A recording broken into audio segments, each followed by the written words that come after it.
দেখুন কত ভ্যারাইটির ফুলের গাছ। এই ফুলের গাছগুলো কোনো নার্সারি বা শোরুম না, এগুলো প্রত্যেককে নিজের বাড়িতে লাগিয়েছে। শুধু কালার আর ভ্যারাইটিগুলো দেখুন। আমরা সবাই যদি চেষ্টা করি এরকম গ্রিনারি আনতে, আমাদের বাড়ি যেমন ভালো দেখাবে, তার সাথে সাথে মুক্ত অক্সিজেনের সাপ্লাইটা পাওয়া যাবে। যদি ভ্যারাইটি নাও রাখতে পারি, শুধু বিভিন্ন বা একই ধরনের গাছ হলেও যদি লাগাই আমরা ঘরে, তবুও দেখতে আমাদের ভালো লাগবে। তো আমি অবশ্যই এর আগের ভিডিওগুলো বলেছি যে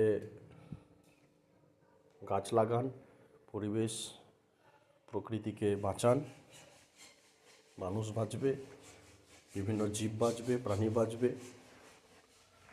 অতএব সুস্থতার একটাই ওষুধ, বৃক্ষরোপণ।